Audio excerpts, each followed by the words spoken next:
Konflik dan kekerasan antara Israel dan Palestina dari waktu ke waktu seringkali menimbulkan pro dan kontra. Berbagai demonstrasi muncul dari pihak-pihak yang mendukung kedua belah pihak, baik itu Palestina maupun Israel.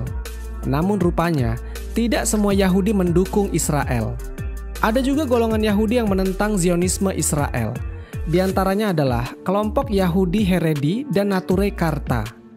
Keduanya menolak pendirian negara Israel dan tidak mengakui keberadaannya. Bahkan, perwakilan kelompok ini tercatat menjadi menteri dalam kabinet Palestina pimpinan Yasser Arafat. Menurut seorang pemerhati Yudaisme yang juga seorang Master Judaic Studies, Shafifa Gordon Bennett, kata Haredi berasal dari bahasa Ibrani harada, yang artinya karena takut, dan dapat didefinisikan sebagai one who trembles in awe of God. Haredi meyakini bahwa Tuhan telah menulis kitab Taurat.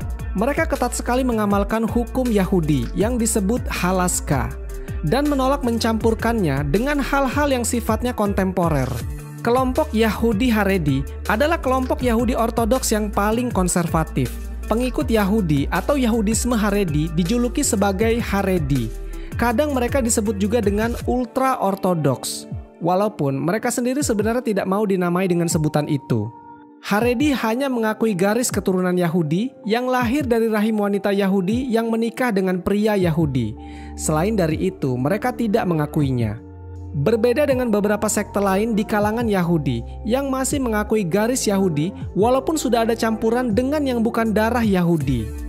Pada tahun 1890, muncul ide Zionisme.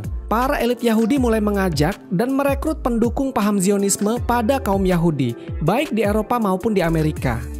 Sebagian besar orang Yahudi Ortodoks kala itu menentang, karena mereka percaya bahwa negara Yahudi akan muncul dengan campur tangan ilahi. Dari situlah kelompok-kelompok konservatif Yahudi bermunculan. Pada abad ke-19, akibat arus industrialisasi yang terjadi di Eropa menyebabkan lahirnya kelompok-kelompok Yahudi yang anti-sekulerisme dan mereka mulai mengisolasi diri. Pimpinan Haredi yang ternama pada era itu adalah tokoh-tokoh di Eropa Timur seperti Rabbi Chaim Volozhin dan Rabbi Yisrael Meir Kagan atau lebih dikenal dengan nama Shofetz Chaim. Kandidat doktor jurusan studi budaya atau culture studies di Universitas Minnesota Amerika Serikat yang mempelajari literatur perbandingan tentang budaya Yahudi, Reichwes memaparkan fenomena gerakan Yahudi ultra-ortodoks terjadi di Polandia pada tahun 1912. Terbentuknya Agudas Yisroel, yaitu sebuah gerakan sosial Yahudi, adalah salah satu tanda munculnya perlawanan dari kelompok Yahudi ultra-ortodoks. Organisasi itu dibuat untuk menghadang arus sekularisasi yang semakin meningkat di kalangan Yahudi di seluruh dunia. Agudas Yisroel bertujuan menjaga dan memelihara ajaran Taurat, dibentuk atas koalisi kelompok Yahudi Hasidim dan Mitnagdim, yaitu dua kubu utama Yahudi Haredi yang sebelumnya berseteru. Organisasi ini berfungsi sebagai payung Yahudi ultra-ortodoks yang menentang gerakan Zionis. Kaum ultra-ortodoks menentang Zionisme politik dengan sengit. Rabbi Moshe Sonfit misalnya berpendapat bahwa Zionisme menyebabkan genosida terhadap kaum Yahudi dengan menghancurkan basis religius dan spiritual untuk eksistensi Yahudi. Rabbi Moshe Liphirsch meringkas tingkat penentangan Neturei Karta terhadap Zionisme dengan menyatakan, "Kami tidak akan menerima negara Zionis bahkan jika orang-orang Arab mau menerimanya." Pada Januari 1986, Central Rabbinical Congress Non-Zionis dari Amerika Serikat dan Kanada, mewakili kaum Yahudi Ortodoks dan Hasidis, mengeluarkan sebuah pernyataan yang menyerang Zionisme dan kebijakan Israel terhadap Palestina.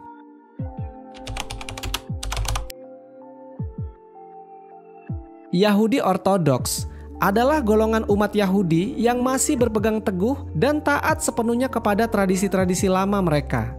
Mereka tetap berkeyakinan bahwa seluruh isi Taurat mutlak diwahyukan oleh Tuhan kepada Nabi Musa alaihissalam. Sebab itu, mereka mengamalkan dan tetap menerima semua hukum Musa termasuk semua larangan-larangannya, juga setia mensucikan waktu Sabat. Mereka tetap memakai bahasa Yahudi dalam upacara-upacara kebaktian di sinagog. Mereka mendirikan sekolah-sekolah khusus untuk mendidik dan mengajarkan sejarah Yahudi dan dasar-dasar bahasa Yahudi kepada anak-anak mereka. Umat Yahudi Ortodoks adalah pengikut tradisional dari Yudaisme rabbinik yang menganggap diri mereka satu-satunya pemegang teguh iman Israel. Yudaisme Ortodoks menekankan keaslian wahyu dalam kitab suci, khususnya Taurat, dan kekuatan hukum para rabbi dengan interpretasinya dalam Talmud. Umat Yahudi Ortodoks berkewajiban memelihara 613 perintah Taurat yang disebut mitzvot. Pada satu batasan tentang umat Ortodoks, mereka adalah Yahudi ultra-Ortodoks, mereka yang takut pada Allah dan hukumnya. Pada batasan lain, mereka adalah orang Ortodoks modern yang mengikuti pengajaran Samuel Raphael Hirsch, rabbi dan para ahli pikir Jerman, dan mempercayai perpaduan antara Taurat serta ajaran Barat. Kelompok Haredi mengisolasi diri mereka dari masyarakat luas. Mereka membatasi kontak dengan dunia luar. Kehidupan mereka hanya seputar mempelajari Taurat, berdoa, dan bergaul dengan keluarga. Mereka menjauhi televisi, internet, film, dan hal-hal modern lain. Mereka cenderung memiliki perekonomian sendiri, sistem pendidikan, pelayanan kesehatan, dan lembaga-lembaga kesejahteraan yang melayani pinjaman bebas bunga untuk keperluan rumah tangga. Di Israel, Haredi dibebaskan dari wajib militer. Pakaian khas Haredi membantu untuk mengisolasi komunitas mereka. Mereka berpakaian seperti nenek moyang mereka di Eropa pada abad ke-18 dan ke-19.